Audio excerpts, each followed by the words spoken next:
For months on this channel, we have been warning anyone who will listen of the increasing risk and danger to American troops on the ground in Iraq and in Syria, and how we risk having some of our troops pointlessly killed in a mission that we don't need, that could potentially draw us further into a war.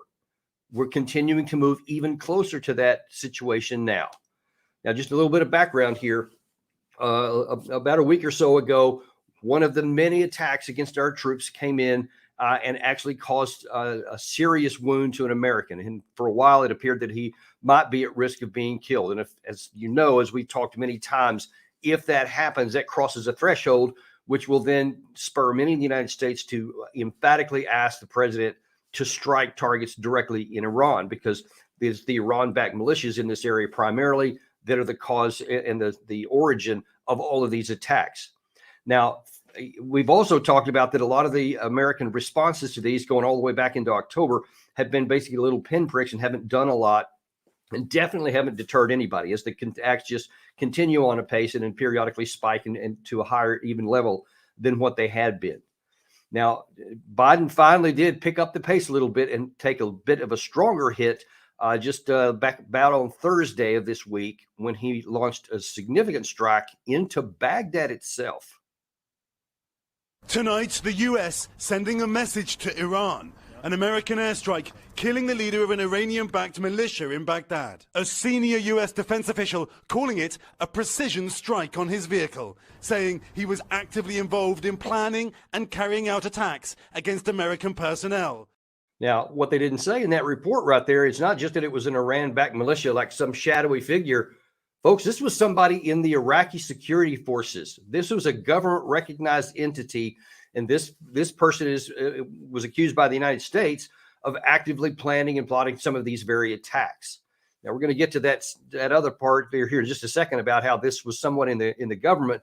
But the first reaction was visceral and emphatically angry that the Iraqi government and their prime minister went on national television and said that they're setting in motion a process that's going to get the U.S.-led coalition out of Iraq. He was going to Parliament. He was seeking some votes to try and legally kick us out. Now, can you imagine the ignominy and the humiliation of that?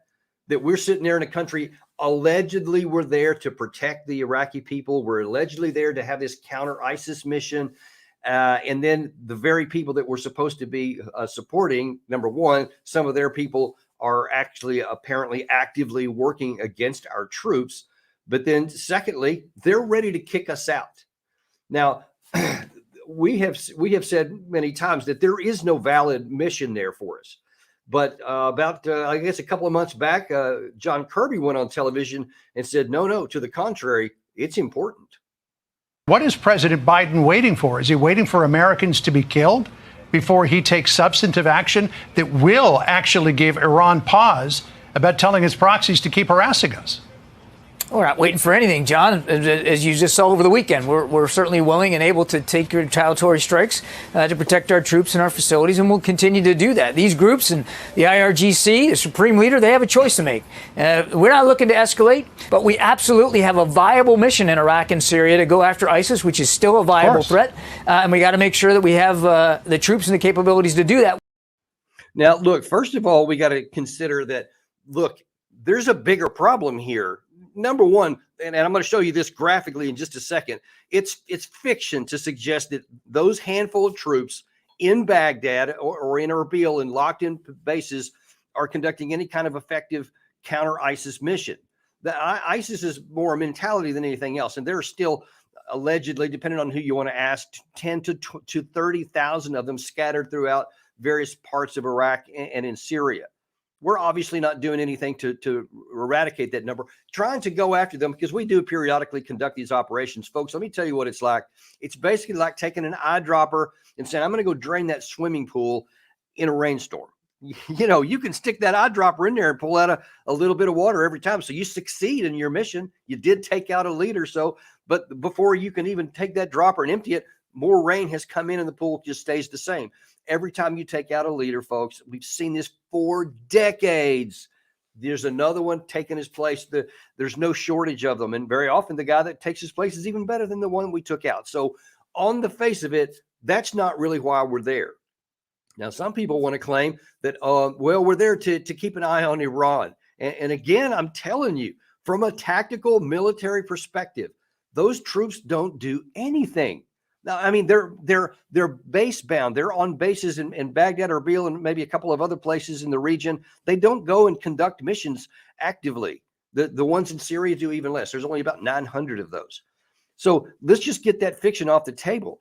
But look, I actually had some some sources that had direct access to what's going on in Iraq. And literally just before airtime here, they came back on and they told me that for now, the issue is dead because the Iraqi prime minister, he wanted to kick us out because he was angry. Now, for your knowledge, he's a Shia. And that means that he is tied to Iran, at the government level. This is open. This is not hidden secrets. They actually actively work together each other. As a matter of fact, the Iraqi government sent condolences to the Iranian government when their recent terrorist attack that they had the other day, or when some of their people were assassinated by Israel in Syria. They're very affectionate towards their co-religionists, the Shia religions in Iran. That should be a first red flag. That why are we worrying about protecting basically a Shia-led government in Iraq when that doesn't seem to be very much in our interest, and everybody likes to tell us how Iran is a big problem for us.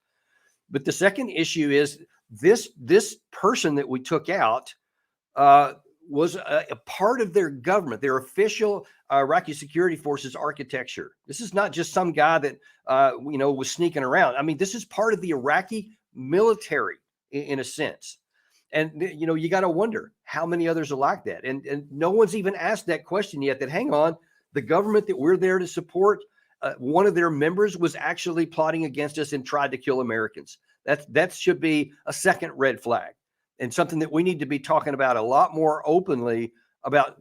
Why do we want to continue having American troops there? So aside from the operational issue, there's also the strategic and political issue. Why are we trying to prop up a government that is very friendly to Iran when you won't claim with the other hand that Iran is a bad person?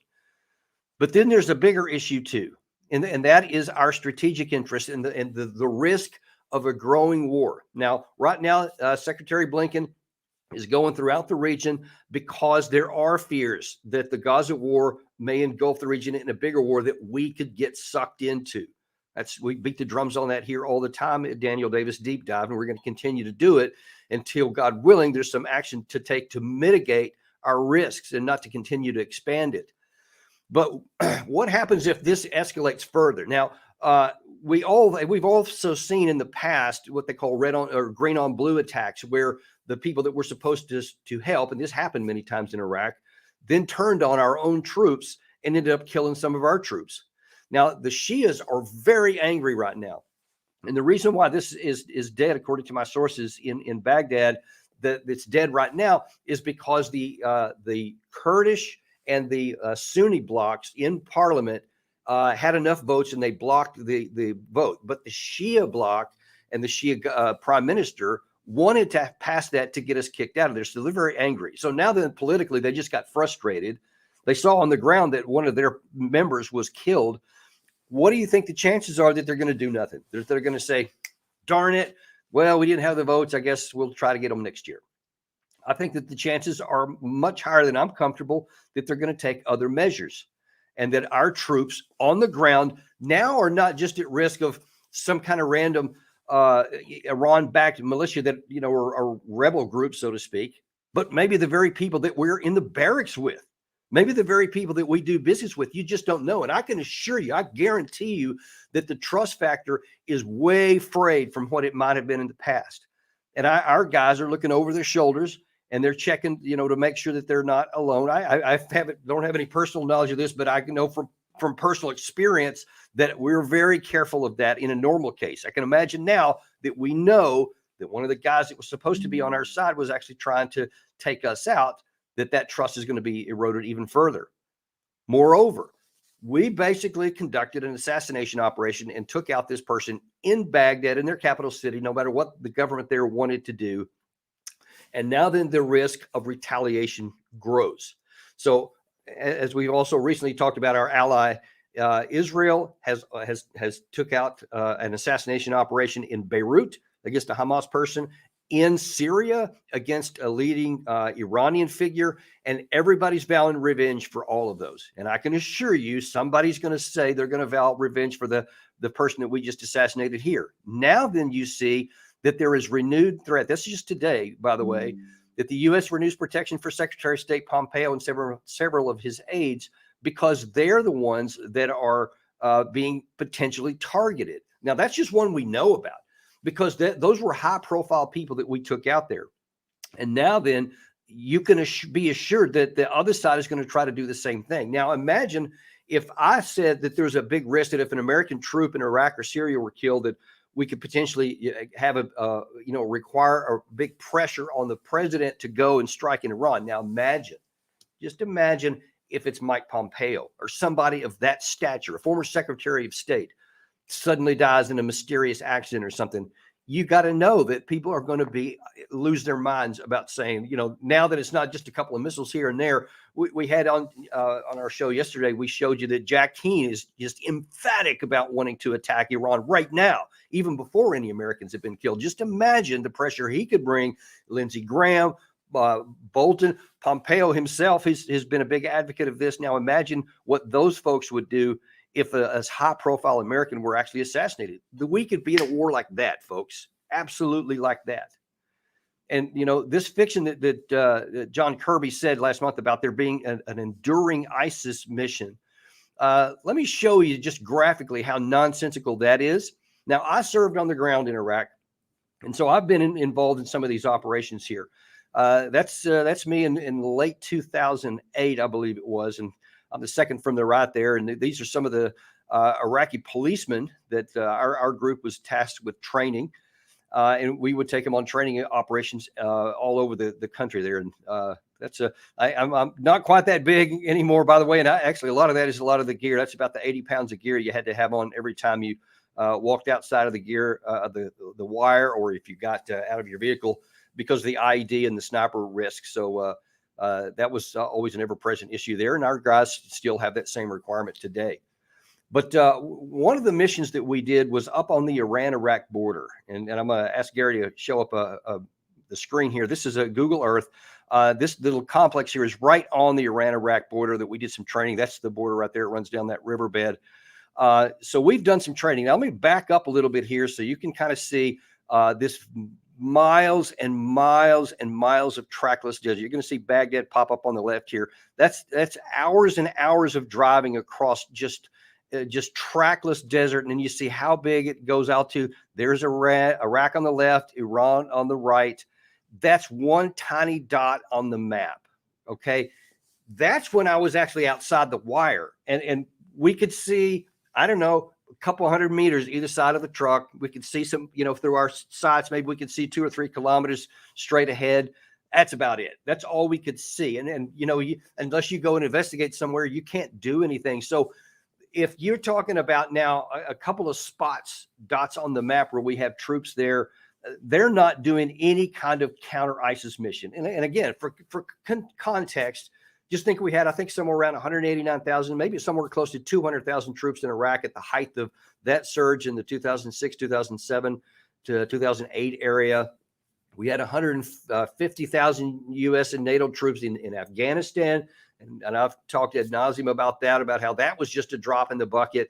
That's when we have massive numbers of troops, of aircraft, of fighter helicopters, artillery, ship, cruise missiles. I mean, everything in the world. And even that, as we saw graphically portrayed in Afghanistan, was not enough to quell the insurgency. So we just need to get the fiction right off the table. We're not doing anything to counter ISIS. They haven't changed any in the last several years we've been there. We're just there. We're points of vulnerability for our country, places that could get us sucked into a war that's not of our interest, that we almost certainly could not win, but could lose. Listen to me carefully. I'm telling you, there is no gain for our country. I don't care anybody that says, no, we can't leave there, because it doesn't matter what you fill in the blank with. We can leave there. We should leave there. We should do it quickly.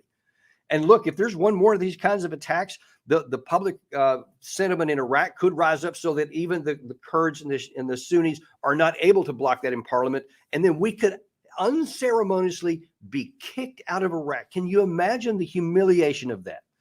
Not only did we not leave when we had the chance, did we not do what's in our national interest, we waited until we were humiliated and kicked out of Iraq by the government there that we were allegedly there to protect and to help in this counter-ISIS mission.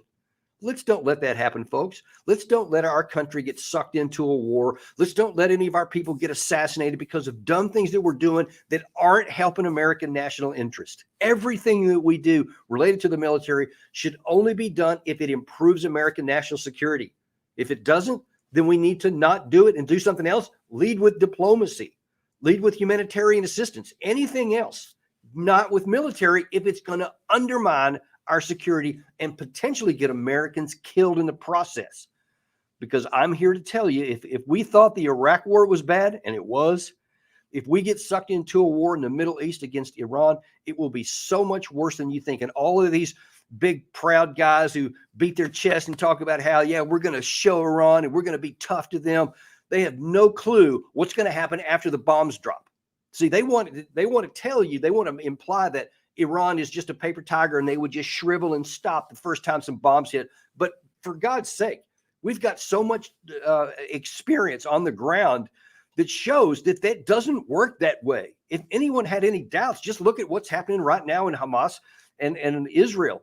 They keep getting pounded heavily over and over, and they don't quit. They just keep going. And the risk of war in Hezbollah in Lebanon is rising. The possibility of Iran coming in. You already have the Houthis down in the Red Sea. Everywhere you want to look, there's the risk of war.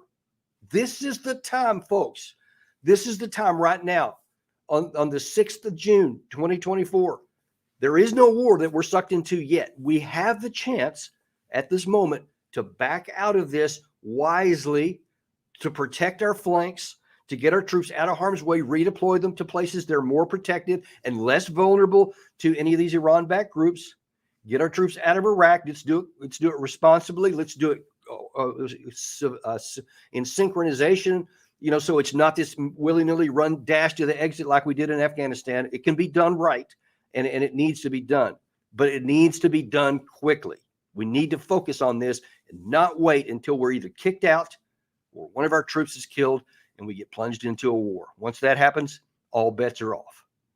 That's your deep dive for you today. We got some great shows for you next week, and I hope you'll join us. We're going to be talking some more about the Russia-Ukraine war, more on the Israeli situation here, more on anything that develops over the weekend. You can count on us because we're going to be here to give you all the information you need, unintimidated and uncompromised, in bringing you the information you need to make sense of your world. Thanks. Like and subscribe, share with your friends, and we'll see you next week on Daniel Davis Deep Dive.